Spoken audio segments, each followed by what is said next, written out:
After 10 long months of pregnancy, my water broke. On the way to the hospital, the student I had been sponsoring called my husband. She confessed that she had secretly admired him for a long time, but didn't want to destroy our family, so she decided to end it all. My husband abandoned me on the overpass, made a U-turn against traffic, and rushed back to comfort her. I bore the pain in my abdomen and walked 5 kilometers on the overpass before finally getting a cab. By the time I reached the hospital, my blood had already stained half of my body. The doctor told me I had arrived too late. My baby was already gone. It felt as if my heart had been ripped from my chest. I called my husband, but he said, "Let's get a divorce first. We'll remarry once she's emotionally stable. Our child is gone. There's no use dwelling on it, but we can save another innocent woman." I remained silent for a long time, then quietly whispered, "Okay, then we're both free." The poor student successfully rose in status, while I, feeling disheartened, left for a distant place. But luck found me. I remarried a kind man and found happiness in a new family. 3 years later, I ran into my ex-husband. "Alora, you disappeared for 3 years and now you couldn't resist showing up? You're here for money, aren't you?" I stared in shock. My ex-husband, Silas Armani, and walking beside him, like a vision of elegance, was Elvira Conti. Once, Elvira wore patched clothes. She knelt before me, begging for money to attend college. I, moved by pity, had helped her, caring for her needs. Little did I know that the girl from the countryside had been plotting to take my place all along. Now, after years of silence, she stood before me in designer clothes, a far cry from the girl I had once helped. Silas sneered, his voice dripping with disdain. "Back then, I was just trying to help someone, and you disappeared out of spite. Alora, take a good look at yourself. Since leaving me, you've had a miserable life, haven't you? Now you see the value of money, huh?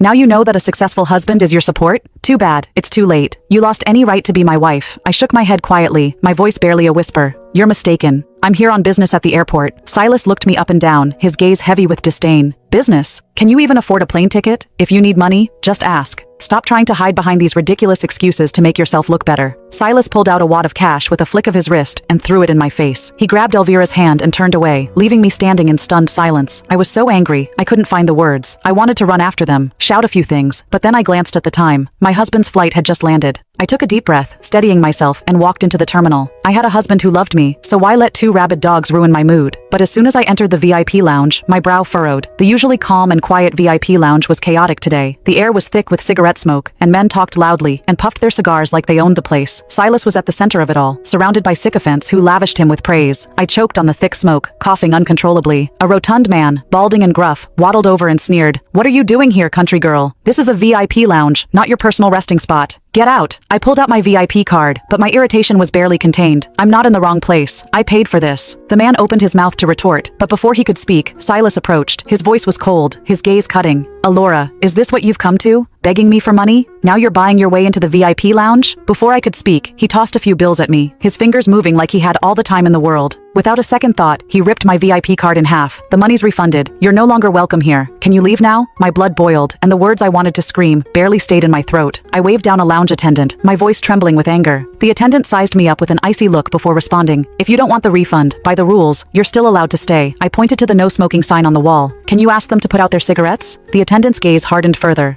"They've already paid their fines. They're allowed to smoke for the next hour. If you can't stand it, you're free to leave. Ma'am, the VIP lounge is for VIPs. Your status alone means that even if you complain, your words won't carry much weight. In short, I don't care. Do whatever you want." At that moment, Silas glanced at me with disdain, his gaze like a cold blade. "Alora, after 3 years, you've truly humiliated yourself." A curious businessman leaned in, asking Silas, "Silas, do you know her?" Silas's smile faltered for a heartbeat before he recovered, his voice smooth but tinged with arrogance. "When I was younger, I made a mistake. I ended up with the wrong person." The businessmen around him nodded knowingly. "It happens. These women are all the same. They know how to target wealthy men, who hasn't been taken in by a woman or two in their youth. Once you see through them, it's no problem." Now Silas and his wife are deeply in love, having wandered down the wrong paths to finally find each other. The people around me mocked and belittled me without a shred of restraint. I met their harsh words with cold defiance. I didn't come here begging for money. I just happened to run into Silas. Silas sneered, his voice dripping with disdain. "Alora, I once loved you, but I've long since run out of patience with you. I have someone else now and we're getting married soon. Seeing you here today only brings one feeling: disgust. Your methods are dirty beneath me." The first clap came from nowhere. Then, the whole room joined in. The sycophantic display turned my stomach. I couldn't bring myself to engage with these people, so I turned to leave, but Elvira stepped in front of me, blocking my path. "Alora, are you just going to walk away like this? Don't you think you owe me an apology?" I blinked in confusion. "What are you talking about?" Elvira pointed to her high heels, her voice dripping with pride. "These shoes, custom made, worth 30,000. You stepped on me earlier, and now the surface of my shoe is ruined." Silas's expression turned icy at her words. "Alora, did you or didn't you step on her? Stop lying and embarrassing me." I couldn't hold back a bitter laugh. You're out of your mind. What does it even have to do with you? Why is this your embarrassment? Silas, stop flattering yourself. I've already stopped caring about you. I didn't come here for you today. His face turned pale with rage. Fine. You really don't know when to stop, do you? Then I won't help you anymore. Pay for the damages, or we'll call the police. I glanced at the time, my heart sinking. I was about to be late picking him up again. 30,000. I'll pay you first. But this isn't over. I'll ask the police to investigate. If I'm at fault, you keep the 30,000. If not, you'll return the money and apologize publicly. I reached for my phone to make the transfer, but before I could, Silas reached out and knocked it from my hands. The phone shattered on the floor. I turned to leave, but they blocked my way, their eyes full of derision. The waiter locked the VIP room door. His words were formal and cold. We're waiting for the police. No one can leave until this economic dispute is resolved. I had no choice but to sit in the corner, silent and waiting for the police to arrive. As my gaze swept over the crowd, I locked eyes with Elvira. Her gaze was sharp, filled with satisfaction. I froze for a moment. Was she truly enjoying watching me suffer? The same person who had once helped her? I had been Elvira's benefactor. Ever since I sponsored her college education, she has always been deeply grateful. Whenever she had a free moment, she would come to my house to clean, cook, and even do the dishes. But over time, I learned that even a small act of kindness could fester into a deep resentment. The more I gave Elvira,